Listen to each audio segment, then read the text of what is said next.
Thank you, Steve and the band. I don't know if you guys realize this, but that's the first time we've had a full band since like March the 1st. So that was really great to get to have them. For those of you that I haven't gotten to meet, my name is Nate. I am the pastor here. Thank you for joining us online. Thank you for being here in person. Every week I get to see a few more new faces, folks brave enough to return, and it's always so good. And if you've been watching faithfully online, we are so grateful for you and you're continuing to do that. This is the first Sunday of a new series called With. We're looking at a book called With, written by a pastor named Skye Jethani. I first encountered this book in 2013, and I have never read a book that caused me to pause, stop, put the book down, literally get on my knees and repent more than this book did. I identified with so much of it. So we've been encouraging you guys for a couple of weeks to pick it up. Normally, we'd buy a bunch of copies and we'd leave them here, but that's a lot of touching and handling of money and the whole deal, so we can't do that right now. So hopefully you've ordered your copy online. If you haven't done that, just Google With and Skye, S-K-Y-E. It'll come up. I've sent out email links. You can email me. I'll send you another link. I believe in you, okay? It's 2020. You can all find things online. Get the book. Read along with us. Speaking of reading along with us, we have a reading plan that will help pace you through the series. Kyle Tolbert, our great student pastor, comes up with reading plans for the church. If you don't know about those, they're on our live page, and we actually have new plans that are on the information table, kind of spread out for you so you can grab them on the way out if you'd like to do that. Those give you a portion of the Bible to read every day. We talk about how important that is all the time. But in this particular reading plan, Kyle has paced out for you the chapters that you can read in With to keep up with and be ready for the upcoming sermon as we go through it together. This series, more than any other series I've ever done, is one that you really need to see all the Sundays. The first 4 weeks are going to be invested largely in talking about what we shouldn't do. And the last 2 weeks are going to be invested in talking about what we should do. So if today you leave and you feel beat up with no resolution, that's all right. Come back in 4 more weeks and we'll give you some resolution, okay? Because we're moving through the book together. So this is going to feel a little bit different. As we begin, I want to help you see why I believe you should be interested in the contents of this book. I'm going to take you through an exercise that I do with all the couples that I do premarital counseling with. When I do premarital counseling with a couple, I tell them that we're going to do 3 sessions of 60 to 90 minutes. They think I'm going to counsel them about their marriage. I'm not a counselor. I don't know how to do that. I just disciple them for about 3 hours, talk to them about spiritual things, and try to get them prepared for marriage in that way. And so the first question I ask them is, granted, it's silly, okay? There's all kinds of theological issues with this question, but I just want to ask you to play along there at home. We ask you this question, okay? On a scale of 1 to 10, 1 being completely apathetic or maybe even adversarial towards God, and 10 being apex Christian, super spiritual. 10 is Elijah on Mount Carmel calling down the fire to defeat the prophets of Baal, okay? 1 to 10, where are you spiritually? Spiritually speaking, in your walk with God, your relationship with Jesus, your spiritual health, however you phrase that, where are you on a scale of 1 to 10? Where would you place yourself right now on that scale? Okay? You figure out your answer. Now, let me ask you this question. Where would you say you'd like to be 5 years from now? 5 years from right now, today, you get to make decisions, you get to project forward, and hopefully you've progressed a little bit. 5 years from now, what do you want your number to be? Now, with the couple that's going to get married, I usually at this point talk about, okay, well, what's the gap between where you are now? Most people will do 4 to 6. No one's going to cop to a 2 or a 3, and no one's going to claim or a 7 or an 8. So most people's first answer is 4 to 6, okay? So you're a 5 now. What do you want to be? And then most people say 7 or 8. I've never had anybody say 10. I don't know why. Nobody wants to be a 10. Nobody's like, I don't want to be that spiritual. That's too much. Nobody wants that. I don't know why. I think that's an issue. It's another sermon that I need to do it's probably a failing of their pastor to not paint a great enough picture of ultimate spiritual health. And I asked them, okay, how do we get from like a 5 to an 8? What are the gaps? What are the things in the way? And we kind of plot a course for spiritual growth for them. Really, it's an exercise to help them prioritize spiritual growth. But to you, I would ask this question. You have your answer now. Here's what I am now. I'm a 5. What do you want to be in 5 years? I want to be an 8. Okay, great. You have your 2 numbers. Let me ask you this question. If I could have talked to you 5 years ago, how would you have answered that question? If I could right now go back to 5 years ago you, what are you now? What do you want to be in 5 years? What would your answer have been? Probably the same as the answer you just gave, right? Yeah? To be a Christian is to know what it is to be stagnant. To be a Christian is to know what it is to see other people who seem like they're flourishing. They seem like they know Jesus in a way that I don't. They seem like they respond to worship in ways that my soul doesn't. They are able to get up and read their Bible every day. I can't seem to do that. They pray all the time. I can't seem to pray. They have this spirituality that I'm not sure I'll ever understand. To be a Christian, I believe, is to be frustrated with our spiritual walk. It's to feel stagnant and discouraged. Like we should be further along than we are. Now, some of you 5 years ago, you were a totally different human. You didn't know Jesus. You weren't saved. So maybe for you, the question is, where were you 2 years ago? But I think that to be a believer is to be very familiar with that feeling of inadequacy, with that feeling of I should be further along. Because if I asked you 5 years ago, what are you, and you said 5, and the answer is 8, then today you should have said 8, and I want to be a 10. But I think that to be a Christian is to sometimes be discouraged about our spiritual lives. And this is directly what this book speaks to. This is why, if you can relate to what I just said at all, if your answers were the same 5 years ago and now, then I think this book can help you tremendously. And I want to begin this series by simply making this statement for you to consider. And we're going to talk about what this means. Maybe your walk isn't what it could be because your posture isn't what it should be. Maybe your walk with God, your relationship with God, isn't what it could be because your posture before God isn't what it should be. We're going to talk about what postures are, but in this book Skye takes 5 postures before the Lord. He calls them postures. I kind of think about them as motivations. He takes 5 postures before the Lord. If you haven't figured this out yet, 4 of them are bad. 1 is good. If you haven't figured out what the good posture is yet, just, stick around. You'll pick it up with context clues. I believe in you. So the next 4 weeks, we're going to go over these postures that we often assume without necessarily knowing it and try to understand why these aren't helpful. And in the last 2 weeks, we're going to look at what the right posture is before the Lord, and I hope help us find ways to begin walking in a depth that we've never experienced before. So that 5 years from now, you would answer that question totally differently. This morning, we're going to look at the first posture called life under God.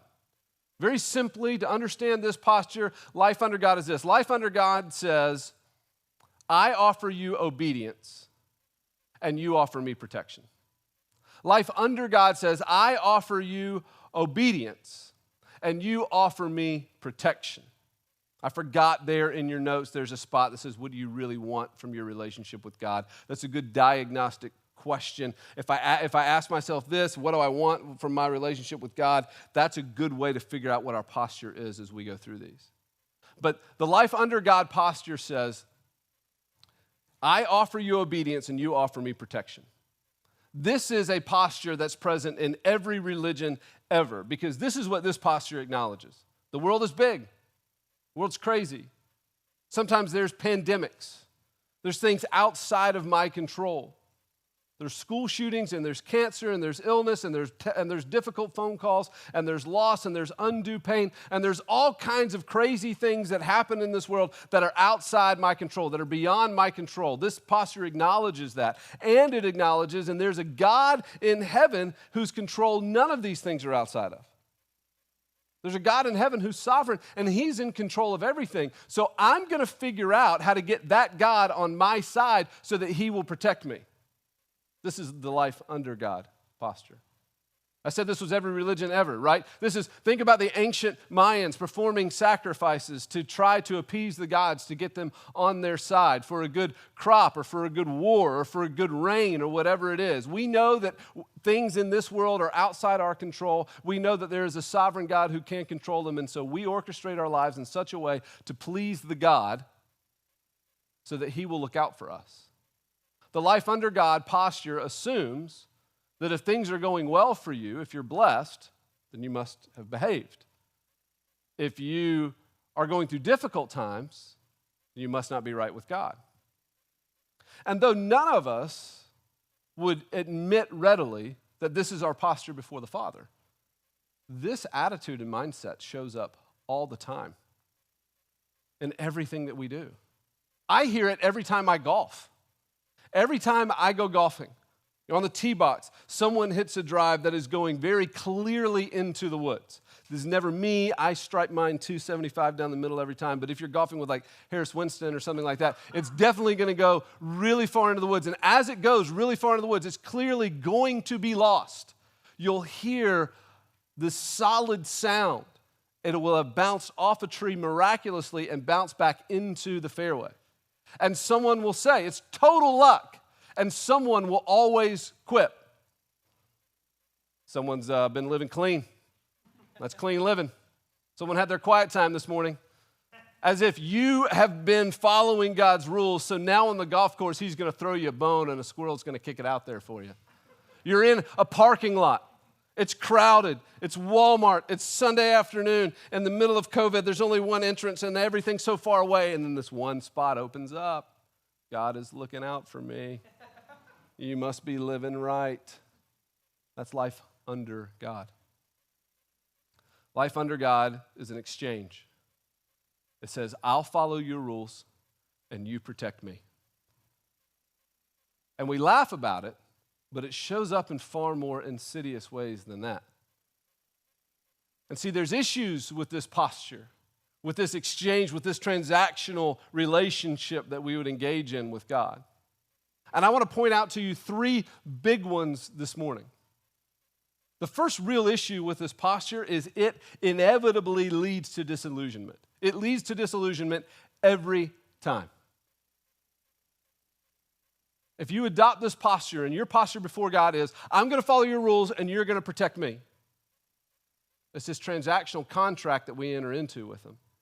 100% of the times, it will make you feel like I felt standing in the middle of Papa Murphy's Pizza. I went a couple years ago. Jen and I decided that we wanted pizza. It was once a year that we eat pizza. We're very healthy people. We don't do this a lot. I went to Jets. There was a Jets close to our house. Love Jets pizza. Love their thick crust with pepperoni. It's so good. And so I went to Jets. I'm so excited. I was just all in on Fat Day. Let's just go. I'm going to have it. I'm going to eat it all. And I get to Jets, and there's a sign that it's closed. They moved to Creedmoor. I like Jets. I don't like Jets that far away. I don't like it that much. So there's another place that opened up in that same shopping center called Papa Murphy's Pizza. And I'm like, all right, pizza's pizza. I'll go to Papa Murphy's.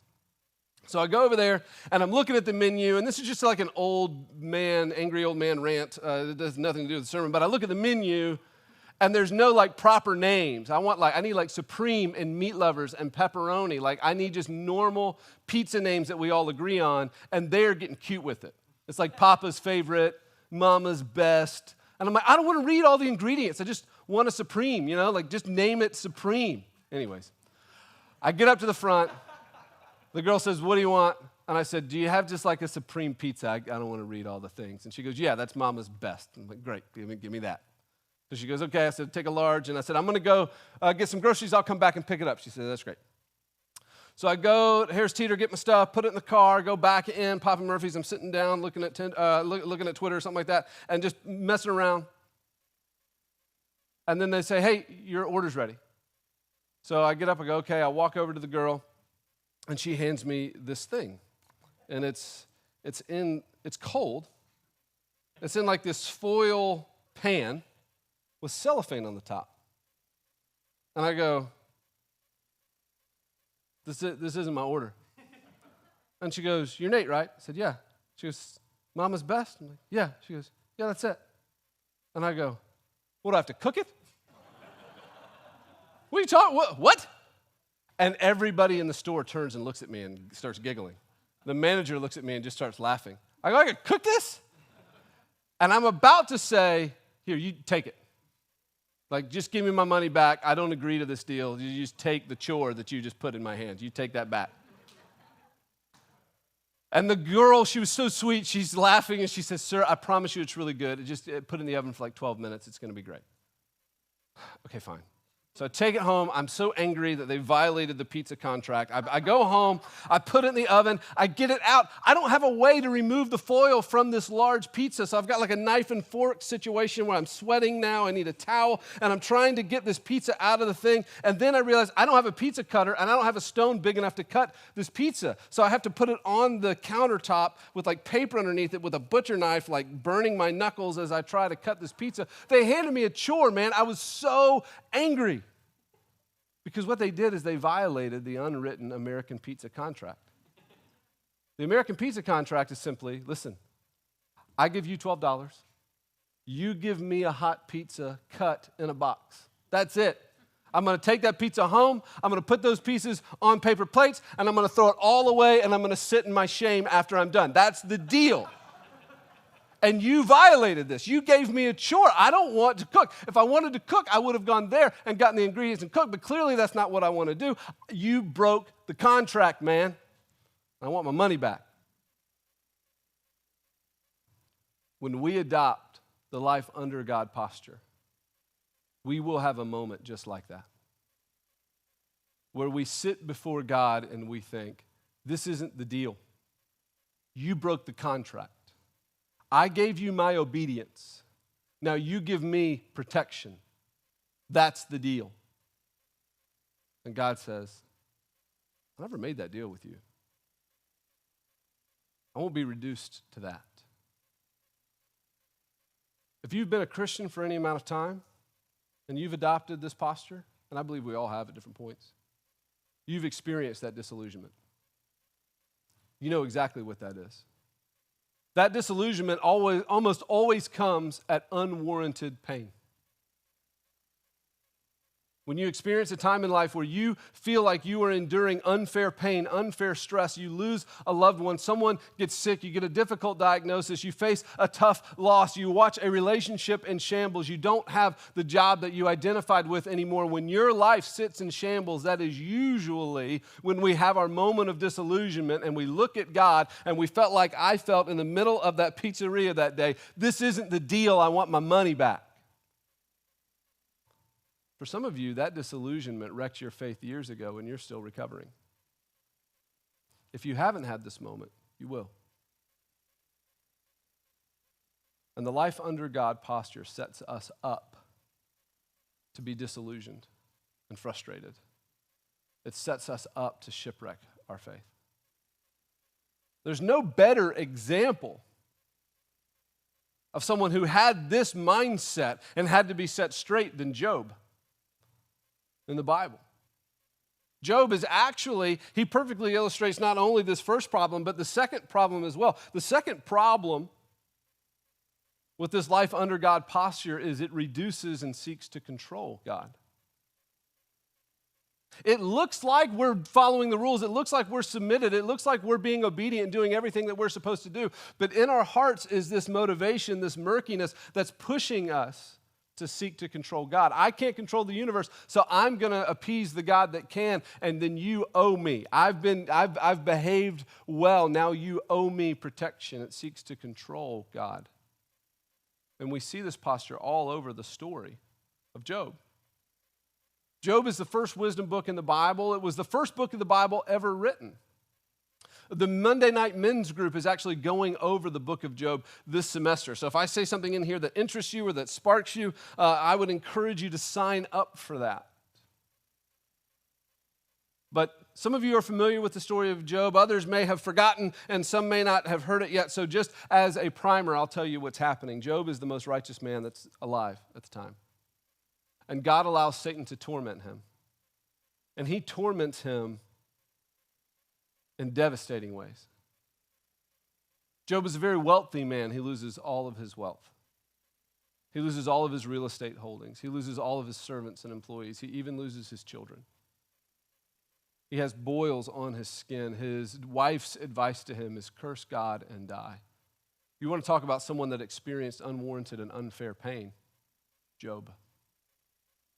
And the first 36 chapters of the book are his friends giving him advice in 3 different cycles. And this advice is riddled with the life under God posture. They come to him and they say, Job, what have you done? What have you done to deserve this kind of punishment from God? You've lost your real estate. You've lost all your buildings. Well, what did you do? Certainly you are hiding some secret sin, Job. And Job says, no, I'm not. I'm not doing that. I promise I'm not. And then they come back a second time. They're like, no, Job, you're not listening to us.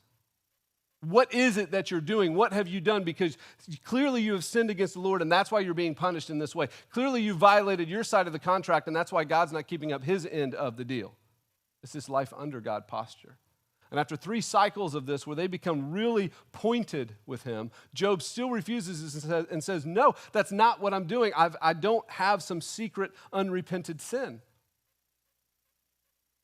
So he demands an audience with God. And he goes to God to shake his fist at him and to say, hey, this isn't fair, man. This isn't part of the deal. I've always honored you. I've always worshiped you. I raised my kids to follow you and love you. I offer you everything, and you're letting this happen to me. This isn't fair, God. And any of us that have ever experienced that moment of disillusion where we would look at God and we would go, this isn't fair. I've shared with you before, mine and Jen's struggle to have kids. With every new young couple that would so easily have 2 and 3 and 5 children, I would look at God and go, what gives, man? This isn't fair. This isn't the deal. I think we've all said that to God at one point or another in our own ways. God's response to Job is profound. And it is not at all what you would expect. Job asks for an audience with God to say, hey, God, what's the deal? This isn't fair. And God's response is one of anger and frustration. Look at what God says to Job. This is amazing to me. It's one of the most profound things in the Bible. Chapter 38, then the Lord answered Job out of the whirlwind and said, who is this that darkens my counsel with words without knowledge? Dress for action like a man. I will question you, and you will make it known to me. Does that sound like a God who's about to go, yeah, my bad, I didn't keep up my end of the deal. Here's why I broke contract. Sounds like God is angry. I had a professor one time say, Job wanted a man-to-man conversation with God. The problem was he was one man short. God says, who is this that darkens my counsel with words without knowledge? You want to talk to me like a man? Okay, dress yourself like a man. It angers God. And then God, for 2 chapters, proceeds to ask him questions. He says, where were you, Job, when I laid the foundations of the world? Surely you know. Surely you understand, Job, the inner workings of the universe. If you're asking me this question, you want to understand how I orchestrate everything, how I run the universe, you're questioning my leadership, then maybe you can explain to me how the Leviathan and the behemoth came into being. Maybe you can explain to me how the world works.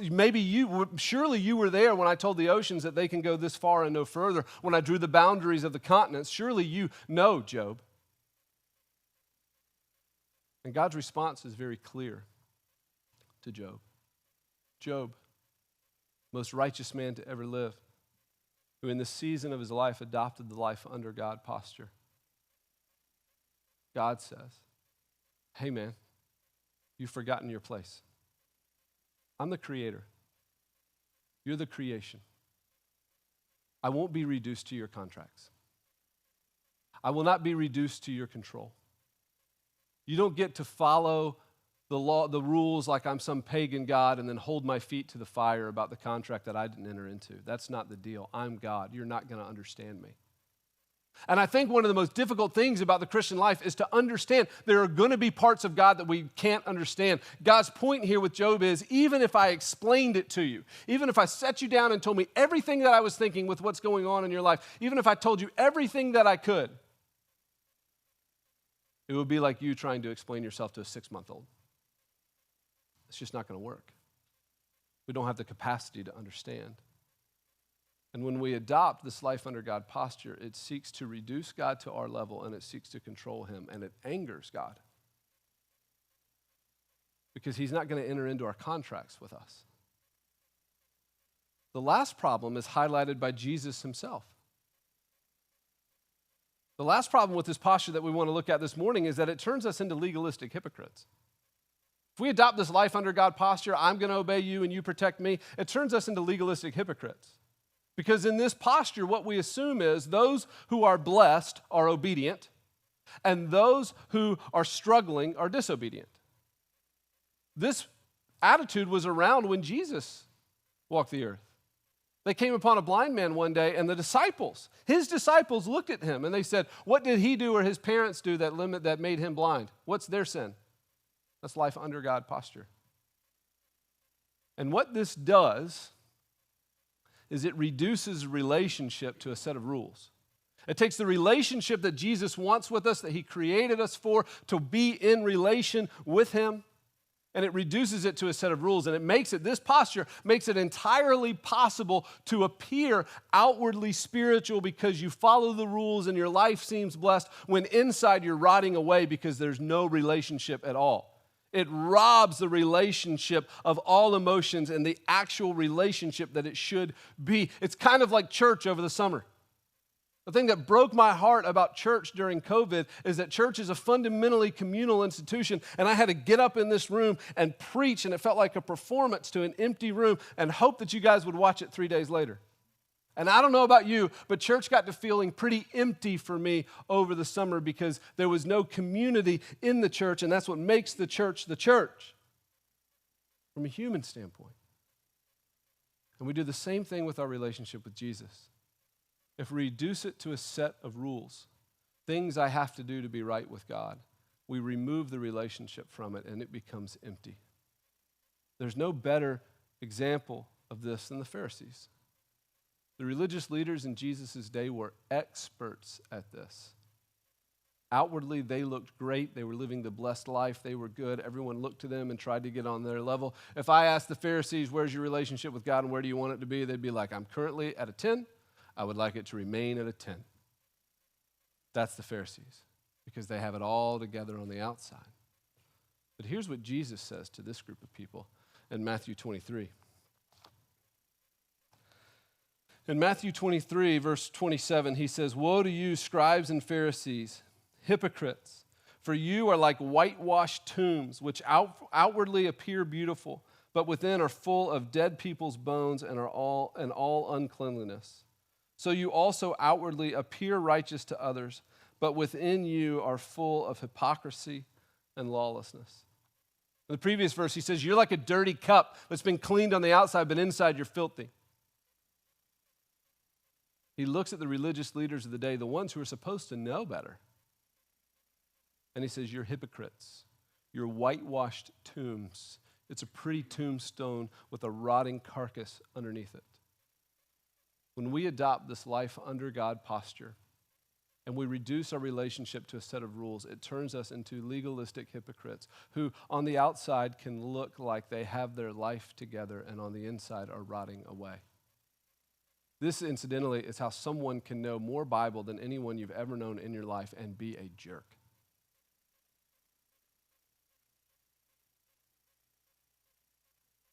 So I would ask you as we finish, and I warned you, I'm not giving you a resolution here. I'm not saying, so this is the right way to do it. I'm just saying that's bad. And I would end this week by asking you this question. And this is what caused me repentance. And if this resonated with you, I would really encourage you to read the chapter and follow along with it. But I would ask you this week, as you're introspective and look at yourself, how much of this posture do you see in you? How much of this do you see in you? How much over the years have you followed God because somehow by following him, I'm going to appease him and win favor? Have you ever had something big in your life coming up and so all of a sudden you get real spiritual? You ever had something super bad happen and then you get really spiritual? I don't want this to happen again. That's a life under God posture. And when we adopt this posture, it will lead to disillusionment. We reduce God and we try to control him. And ultimately we end up legalistic hypocrites who have removed the relational part from the relationship with Jesus and replaced it with rules. And we become whitewashed tombs. So how much of this exists in you? Let's pray, and then Steve's going to come and introduce to us a new song for the series.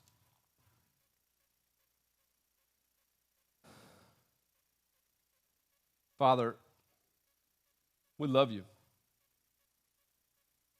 We're grateful for you. Lord, I know that within us, those of us who know you, is a desire to know you more.